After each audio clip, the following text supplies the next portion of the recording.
नमस्कार, स्वागत आहे तुमचं अलकाराव किचनमध्ये। आज आपण एक पारंपरिक अशी रेसिपी बघणार आहोत। गोळा भात बनवणार आहोत आपण। वराडी पद्धतीचा हा गोळा भात आहे। त्यासाठी मी इथे पातेल्यामध्ये थोडंसं तेल टाकून घेतलेलं आहे। आता तेल थोडंसं गरम झालं की आपण त्यामध्ये मोहरी टाकून घेऊया। थोडंसं जिरं टाकून घ्यायचंय आणि कढीपत्ता टाकून घ्यायचा आहे। इकडे मी 1 वाटी तांदूळ भिजत ठेवले होते अर्धा तासासाठी आणि आता आपण तांदळामधलं पूर्ण पाणी निथळून घेणार आहोत आणि हे तांदूळ आता आपल्याला फोडणीमध्ये टाकून घ्यायचे आहे। तर हा वराडी पद्धतीचा गोळा भात पारंपरिक रेसिपी आहे। बनवायलाही खूप सोपी आहे। खूप कमी साहित्य लागतं बनवायला आणि खायला तेवढीच टेस्टी आहे। तर तुम्ही असा गोळा भात नक्की ट्राय करून बघा। आता हे तांदूळ थोडेसे तेलावर परतून घेते मी आणि त्यामध्ये आता आपण पाणी टाकून घेऊया। तर मी इथे 1 वाटी भरून तांदूळ घेतले होते। त्यासाठी आपण 2 वाट्या पाणी गरम करून घ्यायचं आहे आणि गरम पाणी या तांदळामध्ये टाकून घ्यायचं आहे। तर गरम पाणी तांदूळ टाकल्यामुळं आपला भात पटकन शिजतो आणि खूप छान मऊसूद असा भात शिजतो। आता आपण हे चांगलं मिक्स करून घेऊ आणि त्यामध्ये आता आपल्याला चवीपुरतं मीठ टाकून घ्यायचं आहे।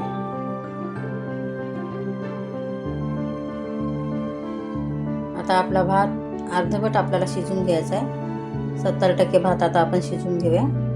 तर आपला भात शिजतोय तोपर्यंत मी इकडे 1 वाटी भरून बेसन घेतलेलं आहे। त्यामध्ये चवीपुरतं मीठ टाकायचं आहे। थोडंसं हिंग टाकून घेऊया। थोडीशी आपण हळद टाकून घेऊया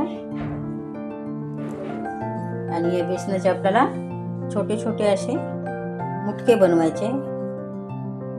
तर मी थोडीशी अर्धा चम्मच हळद टाकून घेतलेली आहे। थोडीशी लाल मिरची पावडर टाकून घ्यायची आणि इथे मी कोथिंबीर, अद्रक आणि हिरवी मिरचीचा ठेचा करून घेतला होता ते टाकून घेऊया। आता आपल्याला हे सगळं मिक्स करायचं आहे व्यवस्थित।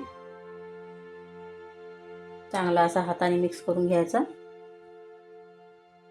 आणि त्यामध्ये आता आपण तेलाचं मोहन टाकून घेऊया। चांगलं 1-2 चम्मच तेल टाकून घ्यायचं आणि हे तेल चांगलं आपल्याला बेसनाला लावून घ्यायचं आहे। हाताने व्यवस्थित मिक्स करून घ्यायचं आहे।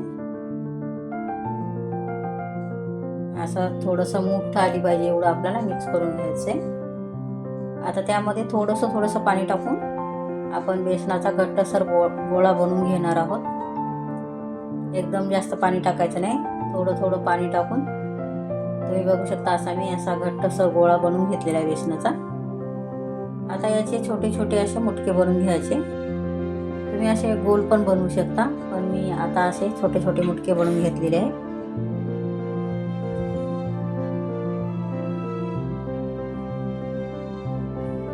तर त्याला तळायची गरज नाही आहे, आपण असेच भातामध्ये शिजतात पटकन। असे मुटके बनवून घेतले मी आणि इकडे आपला भात पण 70% शिजलेला आहे। आता त्यामध्ये हे मुटके ठेवून द्यायचे भातावर।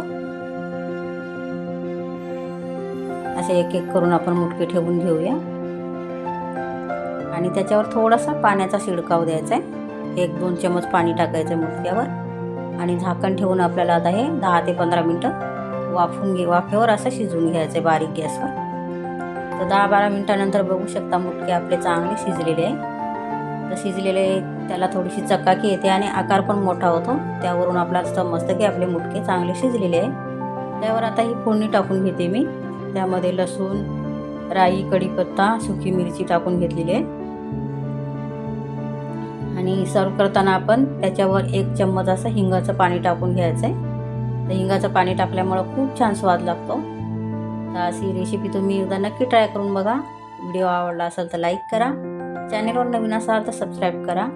पुन्हा भेटूया अशाच एका छानशा रेसिपीसोबत। तोपर्यंत बाय बाय।